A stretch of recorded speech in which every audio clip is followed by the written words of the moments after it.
विशेष सर्वे अभियान जारी है और उसके मुतालिक यहाँ के अधिकारी लोग ग्रामीण गणों को उस बारे में बताने के लिए आए हैं। क्या आपका शुभ नाम है, अपना परिचय दीजिए और क्या विषय है आपका आने का? मेरा नाम प्रिंस कुमार हुआ और विशेष सर्वेक्षण अमीन सिंघिया ब्लॉक। और आज हम लोग ग्राम सभा कर रहे थे नीरपुर भरड़िया पंचायत में। यहाँ पे हम और हमारे टीम से भी लोग थे और यहाँ पे ग्रामीण लोगों का बहुत सहयोग मिला। और हम लोग आज प्रपत्र 2 और प्रपत्र 3, एक जो वंशावली होता है, प्रपत्र 2 जो स्वघोषणा का प्रपत्र होता है, उसके बारे में सभी लोगों को जानकारी दिए और जागरूक किए कि आप लोग ज़्यादा से ज़्यादा बढ़ चढ़ के आप लोग विशेष सर्वेक्षण में शामिल हो जाएं। वंशावली का क्या रहेगा स्थिति? वंशावली अभी हम लोग को दिशा निर्देश दिया गया है कि पंचायत सचिव और सरपंच का, ठीक है, तो उन लोगों से आप लोग वंशावली के लिए आप लोग बोलेंगे और वहां से आप लोगों का वंशावली जो है वो क्रिएट होगा। सरपंच साहब का दिया हुआ वंशावली काम आएगा? सरपंच साहब से दिया हुआ वंशावली काम आएगा, तो हम लोग का दिशा निर्देश यही दिया गया सहायक बंदोबस्त पदाधिकारी विकास आनंद सर के द्वारा। ऐसे भी नागरिक हैं अपने देश में, बिहार राज्य में, जिनके दादा उस ज़मीन पे निवास किए, पिता भी निवास किए और वो स्वर्गवास हो गए। आज उनके पोता है उसी ज़मीन में घर बना करके और किसी भी कारणवश उनको पर्चा नहीं बनाया गया या वो पर्चा नहीं बनवा पाए। ऐसे स्थिति में उनका क्या होगा सर? ऐसे स्थिति में उनको सबसे पहले तो उनको मालूम करना होगा कि मेरा खतियानी ज़मीन था या मेरा बंदोबस्ती ज़मीन है या वास्तविक पर्चा के आधार पर हम लोग वहाँ पर रह रहे हैं, तो ये आपको सबसे पहले पता करना होगा। उसके बाद अगर आपका पर्चा मान के चलते हैं आपके घर में अगर आग लग गया हो या आपका बाढ़ आ गया, उसमें दस्तावेज बह गया हो, तो आप अंचलाधिकारी को आवेदन दे सकते हैं। आप वहां से बोलेंगे कि मेरा पर्चा जो है वहां से अंचल में आपको अवेलेबल रहता है, ठीक है, तो आप लोग वहां से दे सकते हैं। उनके सहूलियत से ही आपको पर्चा अवेलेबल होगा।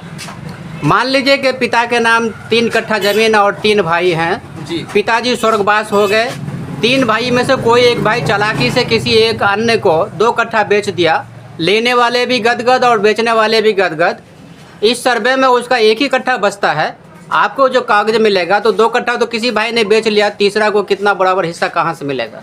वो हम अपने सहायक बंदोबस्त पदाधिकारी के समक्ष में ये रखेंगे। वो जैसा हम लोग दिशा निर्देश देंगे वैसा हम लोग काम। क्या माना जाएगा उसका रजिस्ट्री समाप्त? उसको रजिस्ट्री अगर रजिस्ट्री किए हैं तो उसका हम लोग सारा साक्ष्य देखेंगे। खतियान में जैसे वंशावली के अब ऐसा भी होता है कि जैसे 3 कट्ठा जमीन है, वो 2 कट्ठा अगर बेच दिए, वो जिसका वाला किया, हो सकता है कि अगले वो अगर 2 कट्ठा अलग मिल गया होगा हिस्सा, लेकिन वो अभी बोल नहीं पा रहे कि 2 कट्ठा मेरे पास है। तो ऐसी स्थिति में हम लोग सहायक बंदोबस्त पदाधिकारी हैं, मेरे पास कानूनगो सर हैं, सभी लोगों को इसके बारे में हम लोग जानकारी देंगे। हमारे टीम है, सारे लोग 12 लोग का टीम हम लोग को सिंघिया में है, तो ये सारे लोग हम लोग मिल करके सारे काम करेंगे। अगर हम लोगों से नहीं हो पाएगा तो हम लोग ऊपर अपने समस्तीपुर जो कार्यालय है मेरा, वहाँ पे हम लोग सारे चीज मैटर को हम लोग रखेंगे।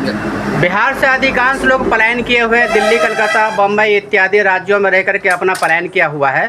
अभी सर्वे के मुतालिक उन लोगों को क्या प्रदेश छोड़ करके आना पड़ेगा अपने राज्य में? जी बिल्कुल नहीं, उन लोगों को आना नहीं है। सरकार जो माननीय मुख्यमंत्री श्री नीतीश कुमार जी जो योजना चला रहे हैं विशेष सर्वेक्षण, उसमें ऑनलाइन सारी प्रक्रिया हो रही है। आप अपने घर पे बैठ करके भी, आप जहाँ भी है वहाँ से भी आप प्रपत्र 2 और 3 एक आप वहाँ से भर सकते हैं, ठीक है। वहाँ से आप प्रपत्र 2 को आप ऑनलाइन फिल कर सकते हैं। डीलर्स के वेबसाइट है, वहाँ पे जैसे ही आप नीचे स्क्रॉल करके जाइएगा, एक सेटिंग टाइप का ऑप्शन है, वहाँ पे बिहार विशेष सर्वेक्षण संबंधित सेवाएं लिखा गया, वहाँ पे क्लिक करिएगा तो आपको सारा फॉर्मेट वहाँ पे दिख जाएगा। वहाँ से आप आवेदन कर सकते हैं और अपनी जो स्थिति है सर्वे की वो सारी जानकारी आप वहाँ पे ले सकते हैं।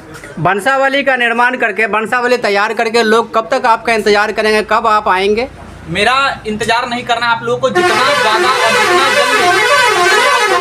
जल्दी से जल्दी आप लोग प्रपत्र 2 और 3 जितना जल्दी आप लोग मिल जाएगा उतना जल्दी हम लोग काम को स्टार्ट करेंगे। ये प्रपत्र 2 और 3 कहाँ भरेंगे? ये प्रपत्र 2 और 3 आप लोग ऑनलाइन भी कर सकते हैं भर करके। अपना जो प्रपत्र 2 स्वघोषणा का प्रपत्र है, जिसमें आपको खाता नंबर, रकबा और रैयत का नाम, जाति, आधार, सारा चीज आपको फिल करना है। उसमें चौहद्दी फिल करना है, किस आधार पे आप उस भूमि का दावा कर रहे हैं वो सारा चीज फिल करना है। और फिल करके आपको साथ में आपको उस जो भी आप फिल किया प्लॉट उसका दस्तावेज भी साथ में अटैच करके, और या तो आप शिविर कार्यालय मेरा पंचायत भवन लिलहौल में बना है वहाँ जमा कर सकते हैं, नहीं तो आप ऑनलाइन अपने से भी अपलोड कर सकते हैं। तो क्या उनको प्राप्ति रसीद भी आप देते हैं? जी हाँ, जैसे ही आप लोग वहाँ पे अगर आप वहाँ पे फिल करके आप मेरे को दीजिएगा शिविर कार्यालय पंचायत भवन लिलहौल में, तो वहाँ से आपको एक रिसीविंग भी मिलेगा। यदि आप ऑनलाइन कर रहे हैं तो ऑनलाइन भी सभी लोगों को रिसीविंग मिल रहा है। तो क्या वो शिविर जहाँ आप लोग का है लिलहौल में बता रहे हैं, तो वहाँ क्या पंचायत बाज कैंप बना हुआ है या जर्नल? जी नहीं, हम लोग को ऊपर से ही समस्तीपुर जो कार्यालय है वहीं से हम लोग को अलॉट हुआ है पंचायत भवन लिलहौल, और वहीं पे पूरा सिंघिया ब्लॉक का वहाँ पे शिविर है।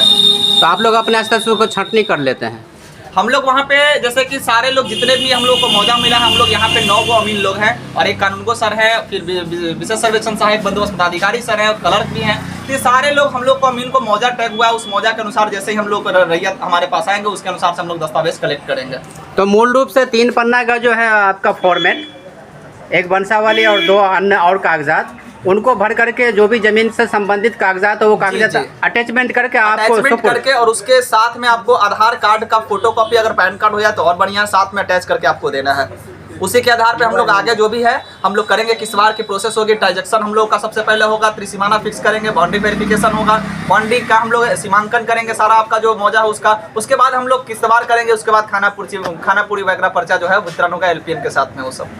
एक चीज़ सर हम आपको बोलना चाहते हैं कि सर्वे की सबसे मेन जो हमको अच्छा लगा, एज अ नागरिक अगर देखें, सिटीजन देखें, तो हमको ये चीज़ अच्छा लगा कि इसमें 3 बार आपको दावा आपत्ति करने का भी मौका मिल रहा है कि अगर आपका एक बार में सुधार सही से हो गया तो सही है, नहीं तो प्रपत्र 8 में आप दावा कर सकते हैं, नहीं तो प्रपत्र 14 में भी दावा कर सकते हैं। अगर वहाँ सुधार नहीं हुआ तो प्रपत्र 14 में भी नहीं हुआ तो आप लास्ट में जाकर के प्रपत्र 21 में आप बंदोबस्त पदाधिकारी के समक्ष भी आप जाकर के अपना दावा आपत्ति कर सकते हैं। जिनके पिताजी अभी पृथ्वी पर जीवित हैं, जी, वो तो पिताजी अपने पिता का संपत्ति के वारिस हैं और वो अपना कर लेंगे अपने नाम। जिनके अगर पिताजी जीवित है उनको वंशावली की जरूरत नहीं है। जो भी जीवित लोग हैं अगर उनके नाम से जमीन है तो वंशावली की जरूरत नहीं है, लेकिन अगर जीवित लोग नहीं है, मृत है और उनके नाम से जमीन है तो आपको वंशावली हर हाल में देना है। ऐसी अवस्था में अगर 2-3 भाई हों तो 2-3 भाई अपना अपना वंशावली बनाएंगे। नहीं, वंशावली का फॉर्मेट एक ही होता है सर, वंशावली अलग अलग नहीं होता, फॉर्मेट आपका एक ही होगा। ऐसा थोड़ी है कि अगर राम का बेटा अगर 2 है, श्याम और मोहन है, तो ऐसा नहीं है कि दूसरा वंशावली में आपका दूसरा हो जाएगा। वंशावली का फॉर्मेट एक ही होता है सर। लेकिन बनाना पड़ेगा दोनों भाइयों को। सबको अटैच करना होगा, उसी को फॉर्मेट आप लोग अटैच कर लेंगे सब लोग।